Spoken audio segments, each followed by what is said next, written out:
from where I come from, they normally say the eye is the king of the body. But living with blindness for about 2-3 years now, I've come to understand that it is your mind that's actually the king of your body. I don't mean to, oppose the elders, but that's just my own personal opinion. Because I've been functioning, in various capacities over the past 2-3 years now without eyes, and I've, done well for myself to a considerable degree. So, disability is not a disease. Disability is not inability. It's not incompetence. It's not the lack of ability. It's just a lack of a body part. It's just the absence of a body part in a person. He's a very brilliant boy. But immediately after the loss of the sight, he's not giving up on himself. Like, he wants to do more. He wants to know more. He's always interested in digging, always want to participate and all of that. And I felt, well, if he's not giving up on himself, I should be able to encourage him more. DJ, I produce on a small scale. I produce music on a small scale.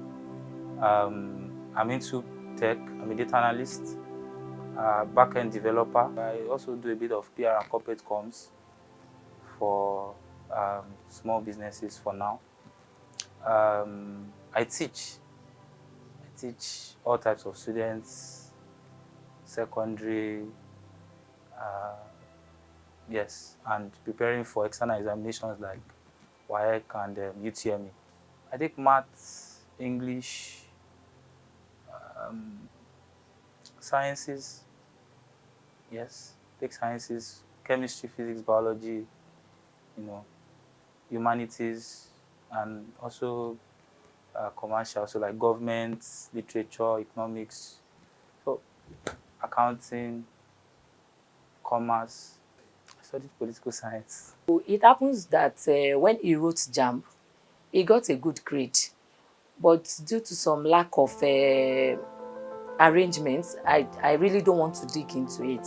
So I just told him, ahead of a school, National Open University is a distant learning institution.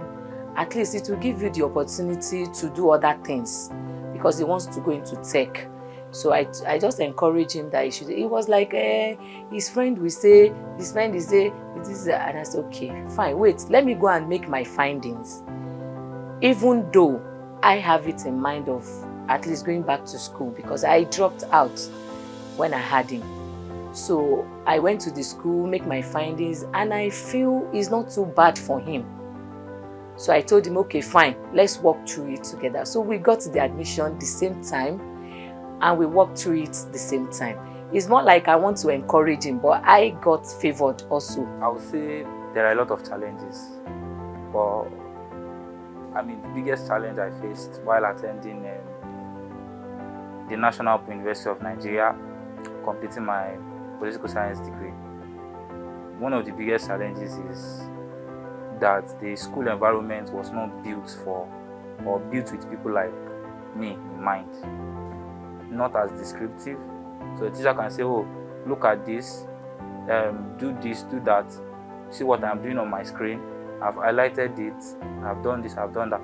And I can't relate to what the teacher is saying because I'm not seeing the screen. And there's no way you can try to call the teacher back or the lecturer back that he would, listen to you, because he's also working with time. For me, I think one of the daily challenges is transportation, moving around, walking, maybe taking a bus, for example.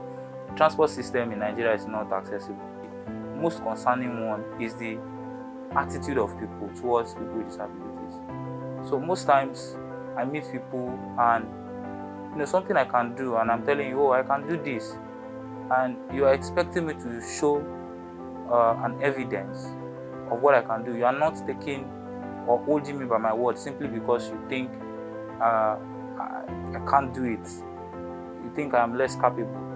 So people tend to just have this will I say, condescending attitude towards people with disabilities, because they think you are just meant to be helped. You cannot help, you cannot make impact, you cannot make change. And it's really, really concerning.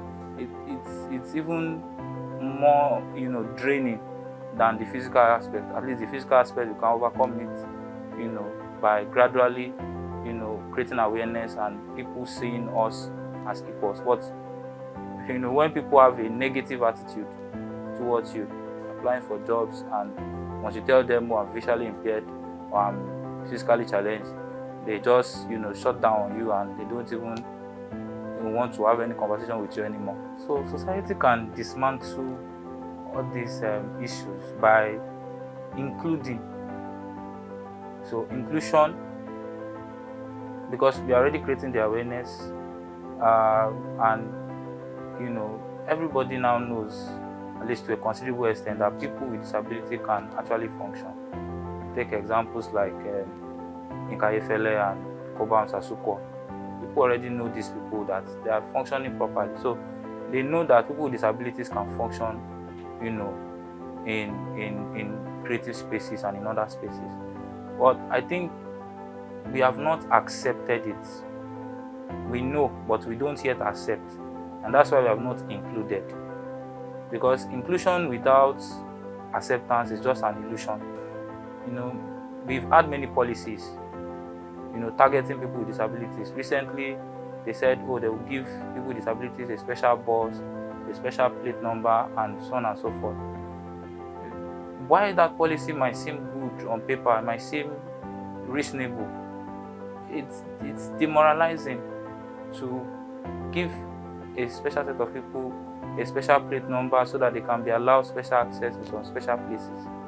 Why can't they be treated equally like every other person? Why can't life, become comfortable for them without, having to have preferential treatment?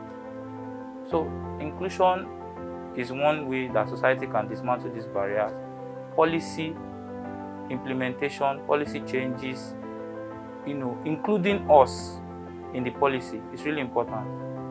The United Nations last year, during their International Disability Day, said something to their spokesperson, that nothing for us should be done without us. Include us in the decision-making process. Include us in everyday life. Make this thing a normal thing. Let it not be a special thing. I don't like walking on the road and people saying, that boy, he can do this, he's a programmer, he's a PR and corporate communication strategist, he's a this, he's really trying. I don't like that. I want people to see me and just be normal. Wow, nice work.